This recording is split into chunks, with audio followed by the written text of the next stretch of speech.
जी नमस्कार दोस्तों, मैं संतोष, डायरेक्टर ऑफ सन ज्ञान आर्ट्स क्लासेज। और जैसा कि आप लोगों का डिमांड रहा कि सर्वे हिंदी व्याकरण का जो है कि क्लासेज भी दीजिए, तो मैं इसी के ऊपर जो है कि वीडियो बना रहा हूँ। आप लोग जो है कि इस वीडियो को गौर से सुने और उसके बाद जो है पीडीएफ के रूप में आपको जो है कि नोट्स भी प्रदान कर दिया जाएगा।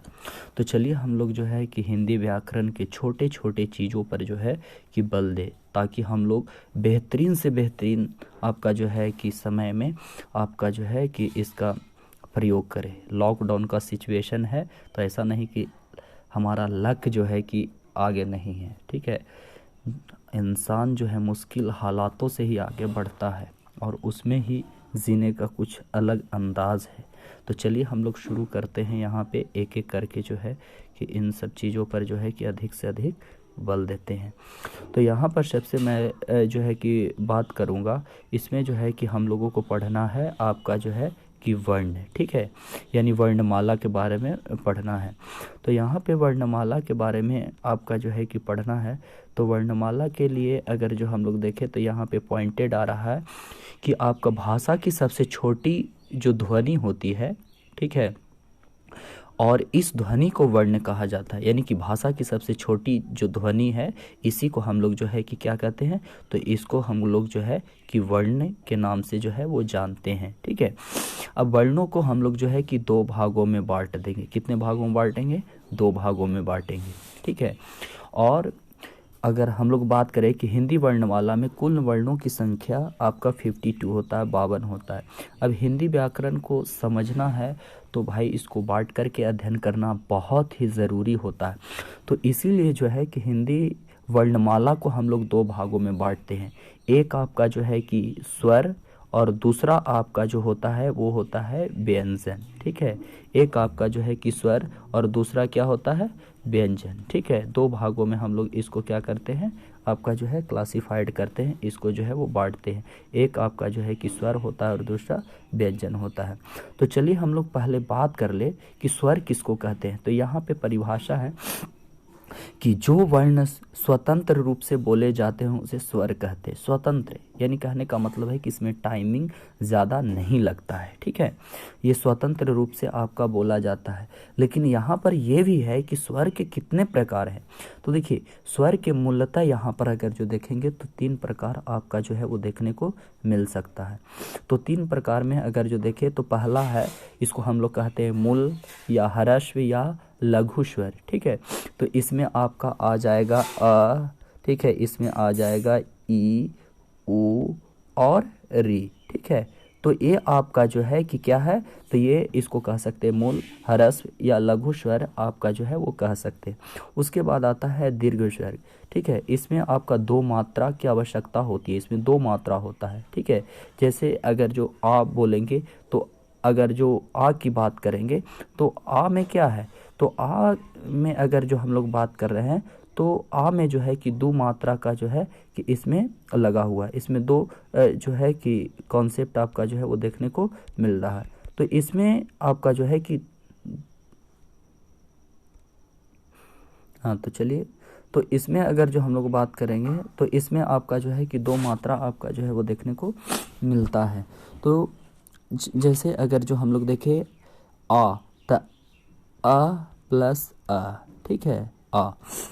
अगर जो ई देखेंगे तो इसमें भी आपका जो है दो मात्रा है, ऊ दो मात्रा है, ए दो मात्रा, ए दो मात्रा, ओ, ठीक है, ओ, ये सब। और एक होता है इसमें प्लुत स्वर जिसमें तीन मात्रा होता है। इसमें लंबा समय लगता है, दोनों की अपेक्षा लंबा समय लगता है, ठीक है, जैसे ओम, ठीक है। तो जिन स्वरों के उच्चारण में बहुत कम समय लगता है उसे मूल या ह्रस्व या लघु स्वर कहते हैं, ठीक है। जैसे में अ, ई, उ। और जिन स्वरों के उच्चारण में ह्रस्व स्वर से मतलब अधिक समय लगता है वह दीर्घ स्वर कहलाता है, जैसे आ, ई, उ। और जिन स्वरों के उच्चारण में सबसे अधिक यानी कि दोनों की तुलना में ज़्यादा समय लगता है तो वह स्वर कहलाता है, जैसे ओम। उसके बाद अगर जो हम लोग बात करें कि स्वरों की संख्या जो है वो 11 होती है, वह दो आयोगवाह स्वर भी होते हैं। जैसे हम लोग बात 11 की करेंगे तो अ, ठीक है। इसमें अगर जो हम लोग बात करें कि कितना है, तो इसमें बात करेंगे तो इसमें टोटल आपका जो है कि ये होता है 11 में अगर जो देखेंगे तो 11 में आपका जो है कि यही हो गया आपका जो है कि कुल 11 में देखेंगे आ ई उ री ए ओ और 2 इसमें जो है अन और अ। ठीक है, ये आपका कुल मिला करके अगर जो देखें तो 11 आपका जो है, और इसमें 2 मिल गया तो 11 और 2 कुल जो है वो 13 हो गया। ठीक है, ऐसे स्वरों की संख्या 11 और 2 आपका योगवा हो गया अन और अ, तो 13 हो गया। ठीक है, अलग से अगर जो देखें तो जो जिसको हम लोग कहते हैं अनुस्वार, ठीक है, और एक विसर्ग कहते हैं। देखिए यहाँ पे आपका जो है इसको अगर जो हम लोग कहते हैं तो इसको हम लोग अनुस्वार कहते हैं और इसको हम लोग विसर्ग कहते हैं। ठीक है, चलिए अब आगे हम लोग देखते हैं। देखिए यहाँ पर अगर जो हम लोग बात करेंगे कि स्वरों का जो है कि वर्गीकरण की अगर जो बात करेंगे तो देखिए मूल स्वर, ह्रस्व स्वर, लघु स्वर, ठीक है, जिसमें बहुत कम समय लगता है। जैसे अगर जो हम लोग बात करें कि यहाँ पे अ ई उ री, ठीक है, तो ये आपका मूल स्वर है। दीर्घ स्वर में इसमें उसकी तुलना में ज़्यादा समय लगता है, जैसे आ ई उ ए ओ औ, इसमें उसकी तुलना में ज़्यादा समय लगता है। दीर्घ संधि स्वर या सजातीय स्वर आ ई उ, और संयुक्त स्वर यह विजातीय स्वर है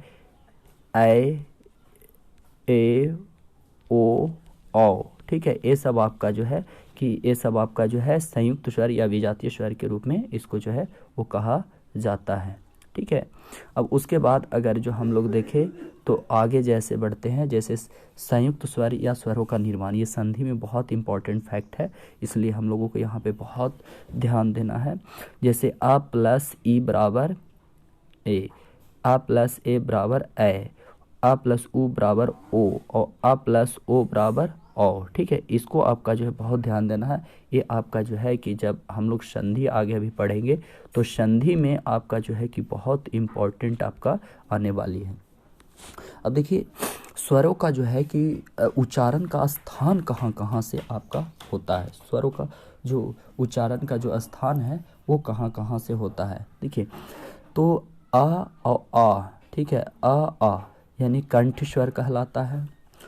ई तालव्य स्वर कहलाता है। उ ओठ स्वर कहलाता है। मूर्धन्य स्वर री, ठीक है, कंठ तालव्य स्वर ए और कंठ ओष्ठ स्वर ओ औ। मतलब कि मुंह के जिस स्थान से या मुंह के जिस भाग से आपका जो है जिन स्वरों का उच्चारण होता है उसी के नाम से आपका जो है कि इसको क्या किया जाता है, उसको जो है वो रखा जाता है। ठीक है, उसके बाद अगर जो हम लोग देखें कि जीभ के आधार पर भी स्वरों का उच्चारण का स्थान होता है। जैसे जीभ की अगर जो हम लोग देखें तो जीभ की 3 आपका जो है कि पार्ट में हम लोग देखेंगे।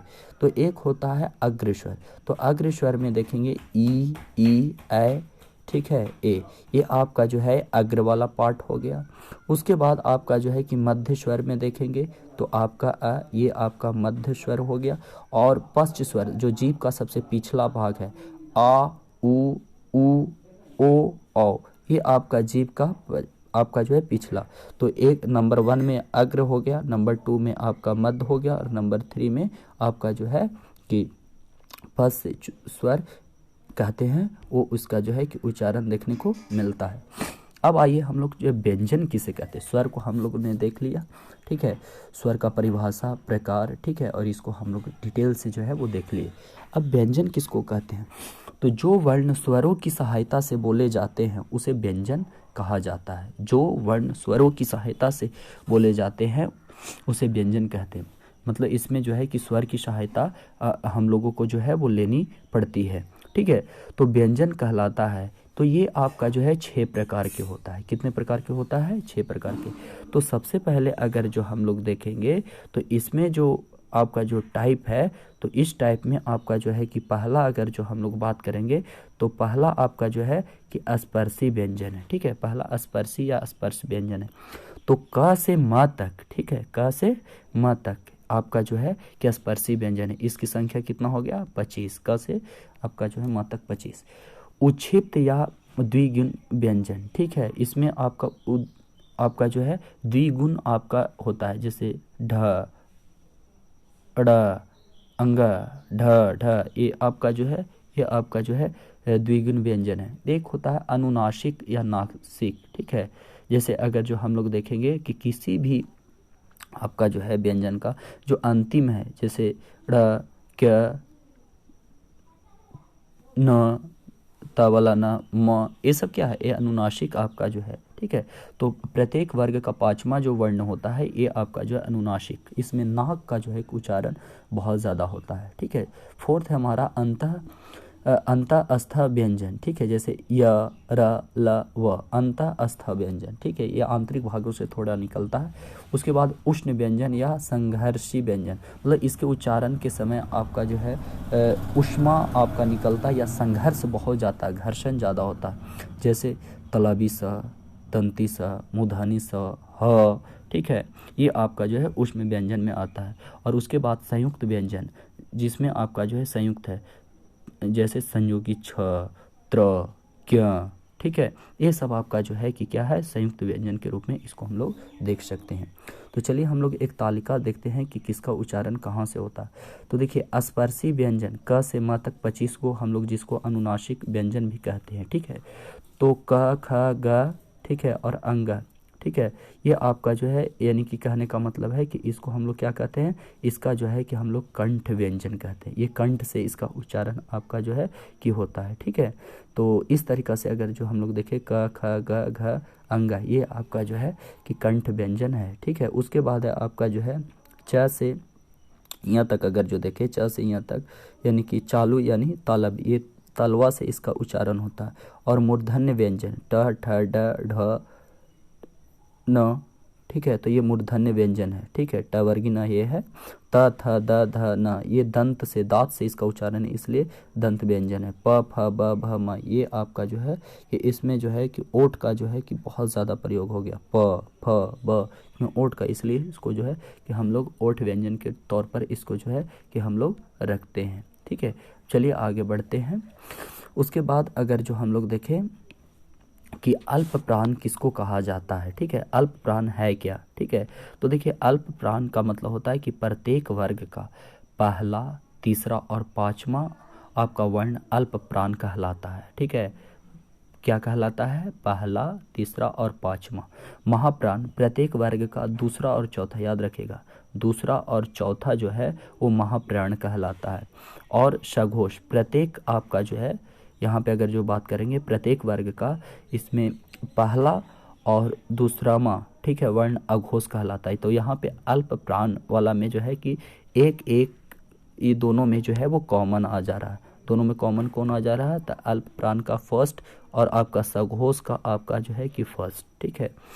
सघोष या घोष, तो प्रत्येक वर्ग का तीसरा, चौथा एवं पांचवा वर्ण आपका जो है कि सघोष कहलाता है, ठीक है, तीसरा, चौथा, पांचवा। और इसमें देखिए महाप्राण का आपका जो है कि दूसरा और सघोष का आपका जो है महाप्राण का चौथा और आपका सघोष का चौथा, एक प्रकार से ये कॉमन आपका जो है वो मिल जा रहा है, ठीक है, एक प्रकार से ये कॉमन मिल जा रहा है, ठीक है। अब है आपका जो है यहाँ पे देखेंगे अंतःस्थ व्यंजन कौन है। तो अंतःस्थ व्यंजन में य, र, ल, व, ठीक है, अल्प प्राण या सघोष है। उसके बाद अर्धस्वर य, व अर्धस्वर है। पार्श्विक स्वर ल, लुंठित स्वर र।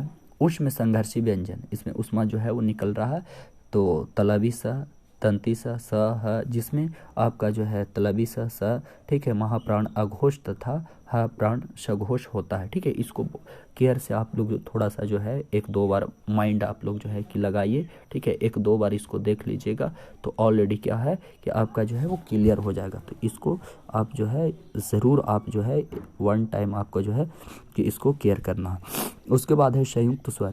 तो संयुक्त स्वर ये भी याद रखना, संयोगी छ, त्र, ज्ञ, ये आपका संयुक्त स्वर होता है। ठीक है, तो संयुक्त व्यंजनों का आपका जो निर्माण कैसे होता है, जो संयुक्त व्यंजन होता है, तो क प्लस स संयोगी छ, त पर र त्र, ज प्लस ञ ज्ञ और स प्लस र स्त्र। ठीक है, इन सब चीज़ों से आपका जो है इसका निर्माण आपका जो है कि होता है। ठीक है, ऐसे आपका जो है वो बनता है। ठीक है, उसके बाद अगर जो हम लोग बात करेंगे, ठीक है, उसके बाद अगर जो एक शॉर्ट में देखें तो यहाँ पे हम लोग समराइज कर लेते हैं। स्वरों की संख्या आपका कितनी है, तो स्वरों की संख्या 11 है। स्वरों की संख्या कितनी है, तो 11 है। अयोगवाह स्वर कितना है, 2 है। कुल स्वरों की संख्या कितना है, 13 है। स्पर्शी व्यंजनों की संख्या कितना है, 25 है। द्विगण व्यंजन की संख्या कितना है, 2 है। अंत अस्थ व्यंजनों की संख्या कितना है, 4। उष्म व्यंजनों की संख्या 4। संयुक्त व्यंजनों की संख्या 4। कुल मिलाकर के ये आपका जो है कि कितना है, 12 है। ठीक है, तो इस प्रकार से अगर जो हम लोग देखें तो ऐसा होता है। ठीक है, तो हम लोग ये बहुत अच्छी बात।